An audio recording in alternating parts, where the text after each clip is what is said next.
Presidente del Gobierno, Presidente del Congreso de los Diputados, Presidente del Senado, Presidente del Tribunal Constitucional, Presidente del Tribunal Supremo del Consejo General del Poder Judicial, miembros del Congreso, de los Diputados y del Senado, señoras y señores.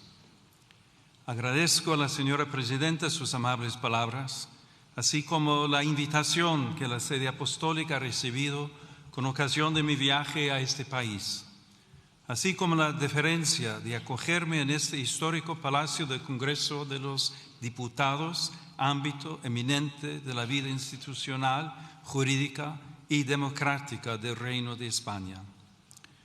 Vengo ante todos ustedes como obispo de Roma y pastor de la Iglesia Católica, consciente de que la misión confiada al sucesor del apóstol Pedro como principio y fundamento de unidad de los obispos y de los fieles, coloca a la Santa Sede de modo peculiar en diálogo con los pueblos y con los estados. Mi presencia entre ustedes quiere ser un gesto de cercanía hacia España, en el marco de la mutua cooperación y una palabra ofrecida desde el servicio a la persona humana. La Iglesia camina con la humanidad, comparte sus esperanzas y sus heridas, escucha los interrogantes de cada época y se deja interpelar por todo lo que concierne a la existencia de los hombres y las mujeres de hoy. Por eso, cuando se dirige a la vida pública, lo hace respetando la misión propia de las instituciones y la legítima responsabilidad de quienes han recibido el mandato de legislar. Reconoce la autonomía de las realidades terrenas y la distinción entre comunidad eclesial y comunidad política.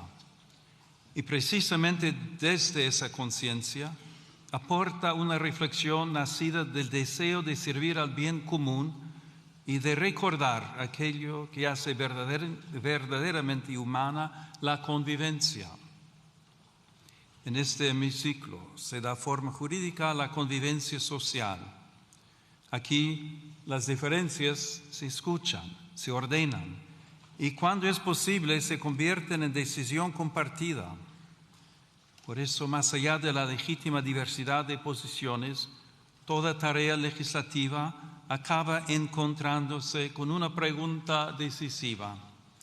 ¿Qué concepción de la persona humana inspira las leyes y qué tipo de sociedad construye esas leyes?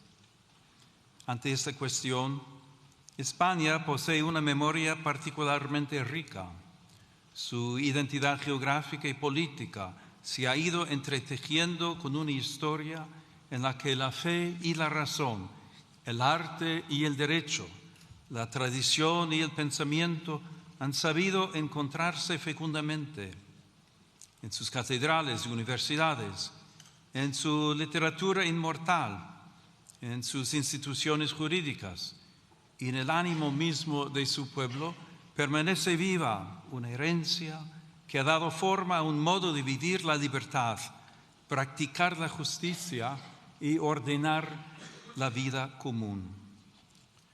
Desde las páginas universales del Quijote, donde Cervantes proclamó que la libertad es uno de los más preciosos dones que a los hombres dieron los cielos, hasta la hondura espiritual de Santa Teresa de Ávila, y desde la gran tradición jurídica española hasta la inquietud metafísica de Unamuno, que recordaba que el hombre no se resigna a morir del todo.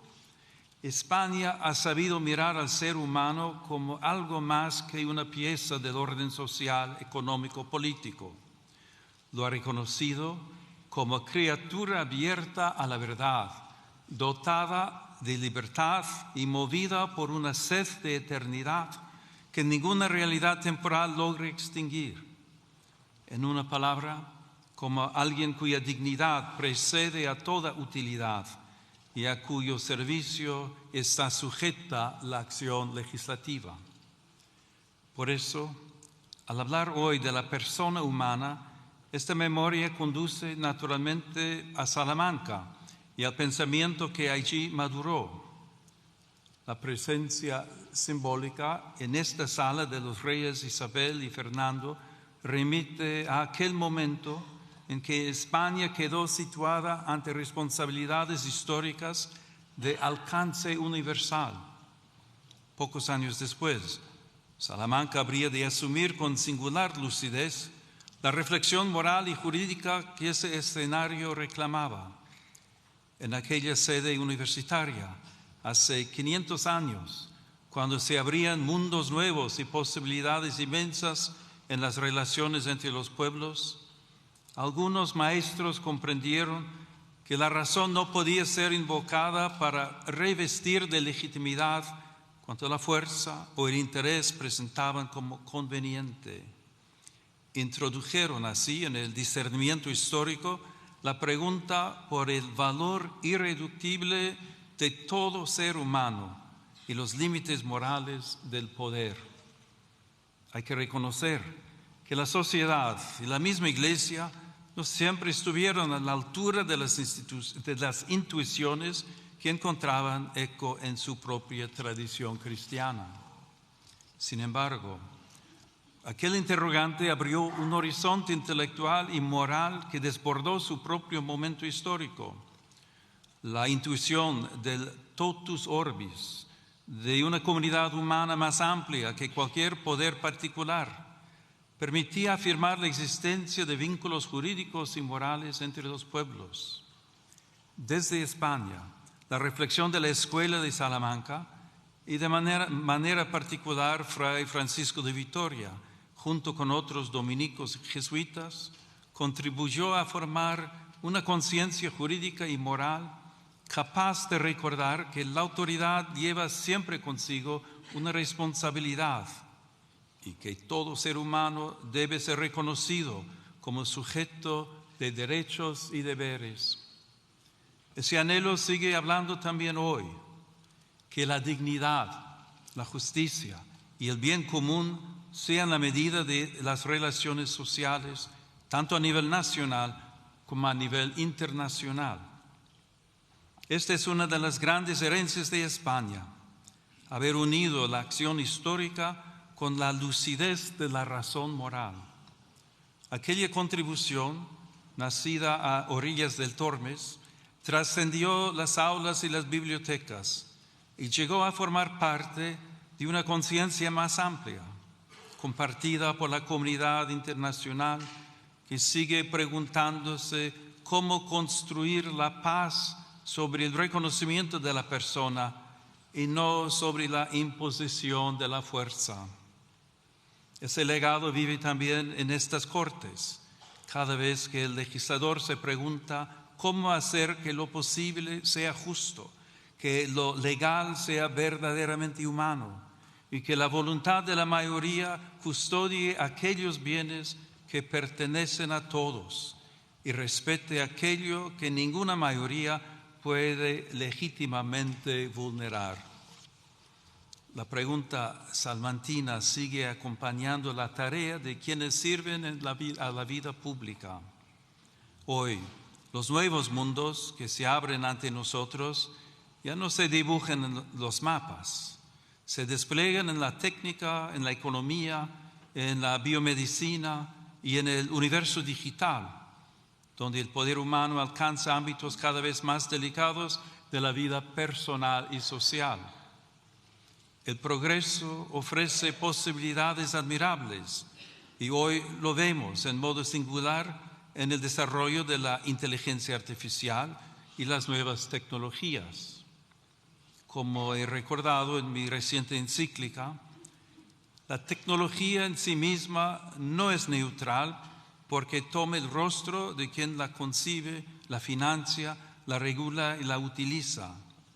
Por eso, ante las transformaciones de nuestro tiempo, nuestro discernimiento debe centrarse en qué lugar ocupa la persona humana en nuestras decisiones y cómo se plantean hoy de manera nueva la dignidad del trabajo, la solidaridad, la política social y el bien común. Este discernimiento comienza por una afirmación primera. Toda sociedad auténticamente justa se edifica sobre el reconocimiento de la dignidad inviolable de la persona humana. Tal dignidad precede a toda concesión del Estado y no puede quedar subordinada a consensos sociales mudables o al vaivén de las mayorías de cada momento. Pertenece a todo ser humano por el hecho mismo de existir y por eso debe orientar todo ordenamiento jurídico positivo. La fe cristiana la proclama a partir de la revelación. La razón humana puede reconocerla como exigencia inscrita en la verdad del hombre. Cuando esta convicción permanece viva, el derecho se convierte en amparo de todos y en garantía frente a la imposición de intereses y agendas particulares. Sobre este fundamento, me corresponde pronunciar hoy una palabra serena y firme ante quienes tienen la grave responsabilidad de ordenar jurídicamente la convivencia social. Esta convivencia puede verse amenazada por la cultura del descarte, como tantas veces advirtió el Papa Francisco. En este sentido, si la vida deja de ser reconocida como un valor fundamental, ¿qué futuro pueden tener nuestras sociedades? ¿Puede llamarse plenamente justa una comunidad que deje en la sombra al niño aún no nacido, al anciano, al enfermo, a quien sufre en silencio o a quien depende enteramente del cuidado de los demás? La defensa de la vida humana no es una cuestión parcial ni un interés confesional, es una meta de civilización. Toda vida humana debe ser reconocida y custodiada desde su concepción hasta su ocaso natural, en cada circunstancia de su existencia. Cuando esta certeza se oscurece, los más vulnerables son las primeras víctimas y la ley pierde su significado más profundo, servir y proteger a cada persona. Por eso la grandeza moral de una nación se manifiesta sobre todo en su capacidad de acompañar, proteger y amar aquellas vidas que atraviesan mayor fragilidad. El bien común es, en cierto modo, la forma social de la dignidad humana.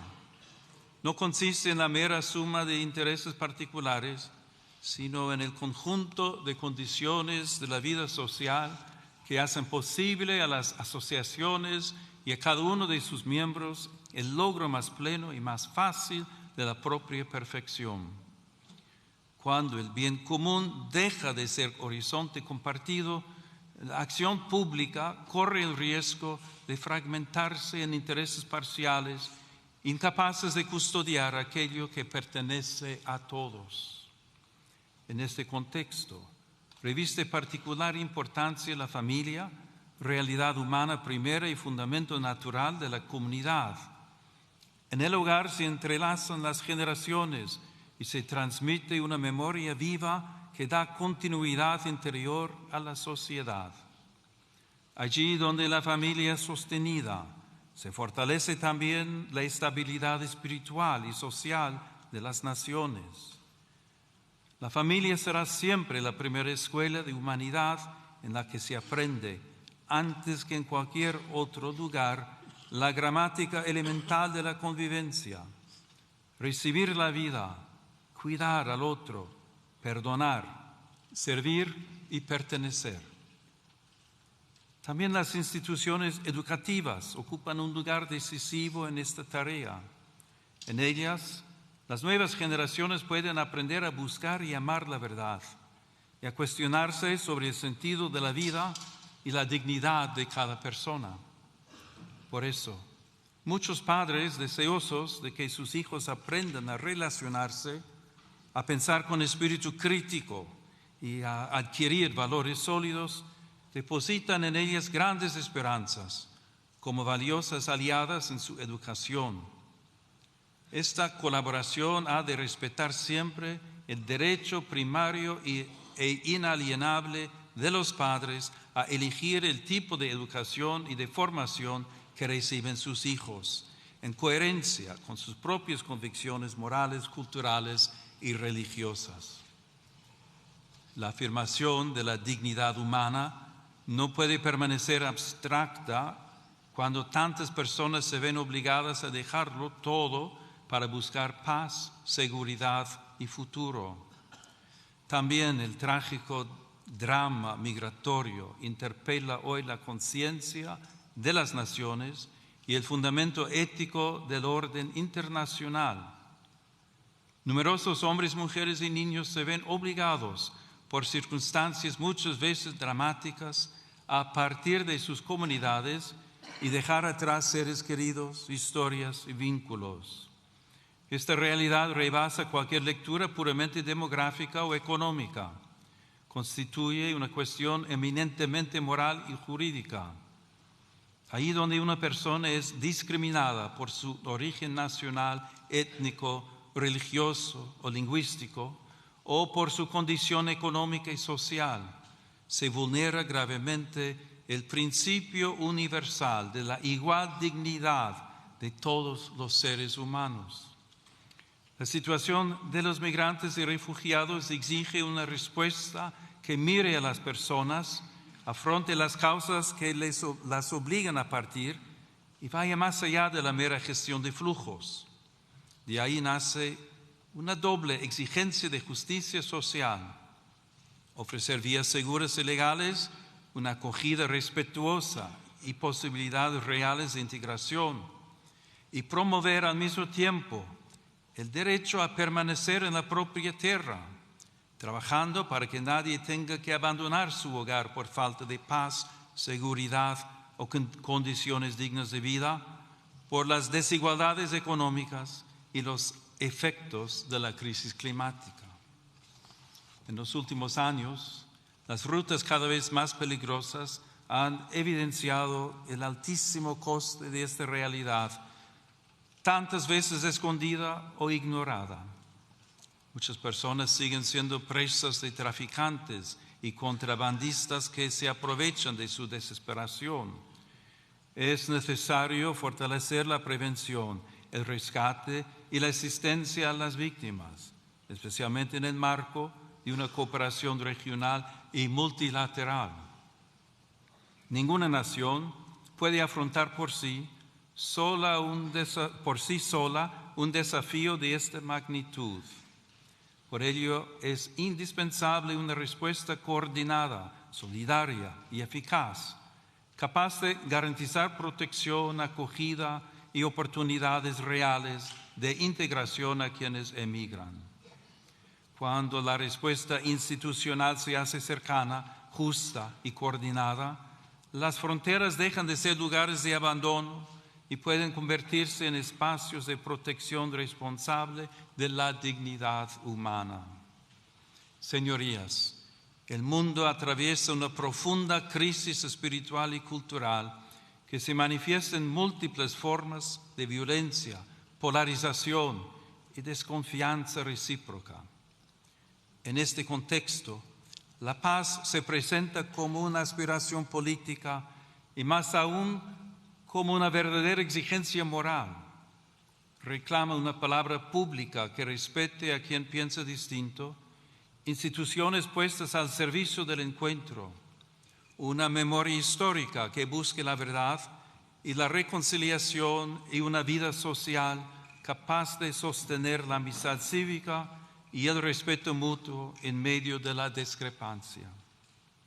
En el plano internacional, la paz exige valentía diplomática, responsabilidad ética y una visión de futuro fundada en el respeto a la identidad de cada pueblo y en la obligación de los estados de resolver sus controversias por los caminos pacíficos que ofrece el derecho internacional. Toda guerra constituye, en última instancia, una dolorosa derrota de la capacidad de negociar y también de aquella conciencia común de la humanidad que reconoce vínculos de justicia entre las naciones. Las armas pueden imponer un silencio temporal, pero nunca podrán edificar una paz auténtica y duradera. Por eso, preocupa que en diversos lugares del mundo y también en Europa vuelva a presentarse el rearme como respuesta casi inevitable ante la fragilidad del escenario internacional. La verdadera seguridad, en cambio, nace de la justicia, del diálogo paciente, del respeto al derecho internacional y de una política capaz de poner la vida de los pueblos por encima de los intereses que se benefician de la guerra. También el desarrollo de las nuevas tecnologías y de la inteligencia artificial en el ámbito militar exige una vigilancia ética rigurosa para que las decisiones sobre la vida y la muerte nunca sean descargadas sobre automatismos ni sustraídas a la responsabilidad moral de la persona humana. La comunidad internacional está llamada a redescubrir el valor indispensable del diálogo como camino paciente hacia acuerdos justos y duraderos, fundados en el respeto a los tratados, en la transparencia de la acción diplomática y en la voluntad sincera de anteponer la paz al recurso a la fuerza. De ahí nacen la confianza y la esperanza. Como recuerda el lema de la Unión Europea, in varietate concordia, la unidad verdadera no uniforma, sino que cohesiona en la diversidad, haciendo de las culturas, sensibilidades y tradiciones una ocasión de enriquecimiento mutuo. Asimismo, dentro de las propias sociedades es urgente construir una cultura de la reciprocidad. La pluralidad política no debería degenerar en descalificación permanente del adversario. En una convivencia madura, incluso el conflicto puede convertirse en camino hacia la paz cuando las diferencias se dejan mitigar por la escucha y se ordenan al reconocimiento de las necesidades, los anhelos y las capacidades de todos. Pero la paz no es solamente una realidad política o institucional. Nace también en la conciencia, allí donde el rencor, la indiferencia y el odio ceden espacio a la reconciliación. Por eso se instaura y se protege también a través del lenguaje. Las palabras pueden abrir caminos o cerrarlos, pueden iluminar la realidad o deformarla hasta hacer imposible el encuentro.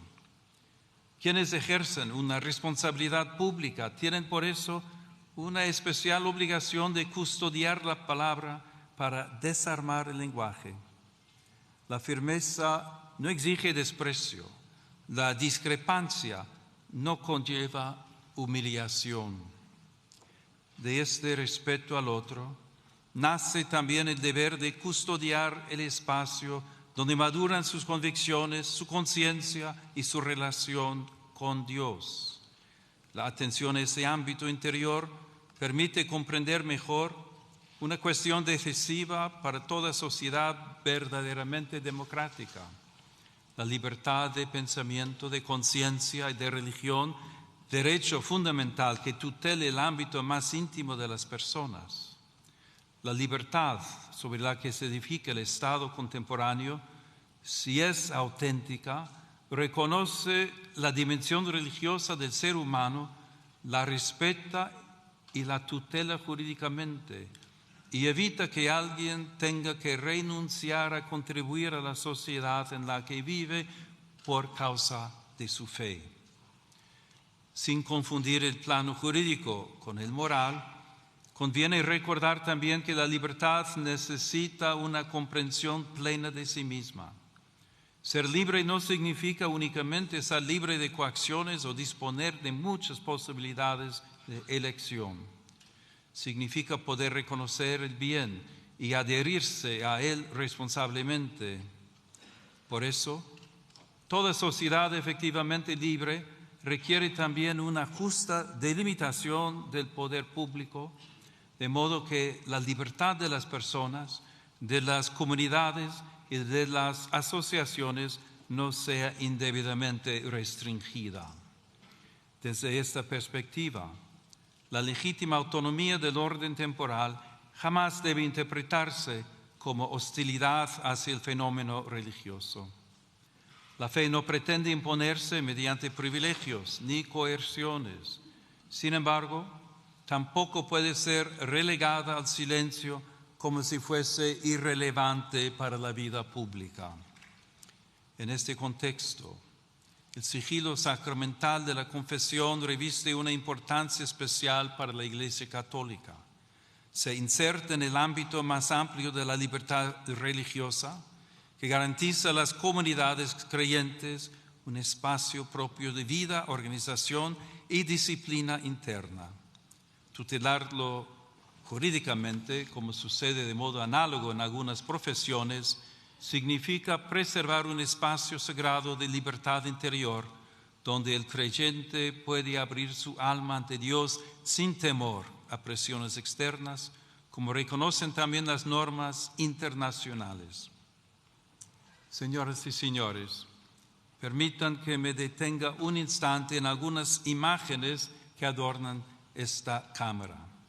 En este salón de sesiones, la luz natural entra por el lucernario que corona la sala. Esa luz que viene de lo alto puede recordar que también la política necesita reconocer una medida que la precede y la supera.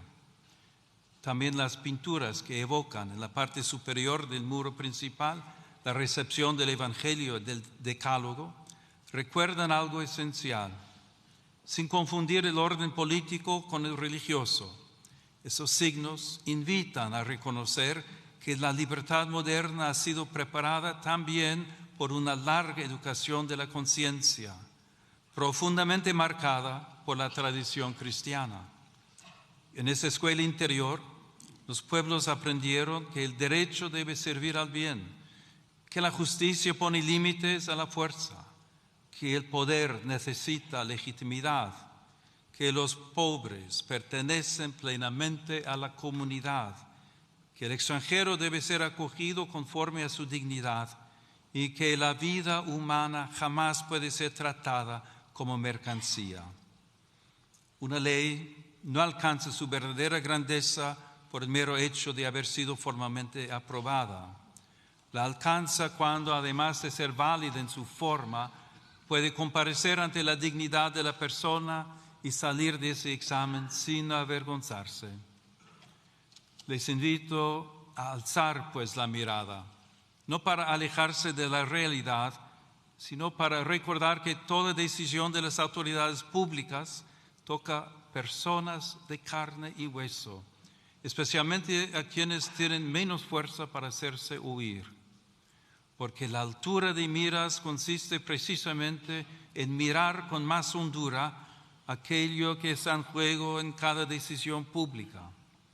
Por eso, junto a las respuestas técnicas y las reformas legales, hace falta también una renovación moral. España puede ofrecer mucho en este camino. Cuenta con una lengua que une continentes, una tradición cultural, jurídica y espiritual que ha sabido poner en diálogo fe y razón, derecho y conciencia, unidad y pluralidad.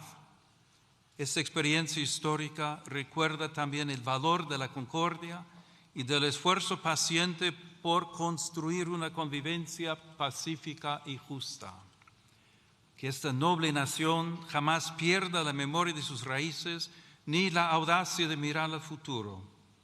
Que España continúe siendo tierra de encuentro, de cultura, de solidaridad y de esperanza. Y que su vida pública sepa unir siempre la firmeza de las convicciones con la nobleza del diálogo y la grandeza del servicio. Que Dios conceda paz a todas las naciones de la tierra, concordia a las familias y serenidad a las conciencias. Y que sobre el reino de España, marcado por la huella apostólica de Santiago y por la presencia maternal de la Virgen del Pilar, desciendan días de prosperidad, justicia y paz duradera. Muchas gracias.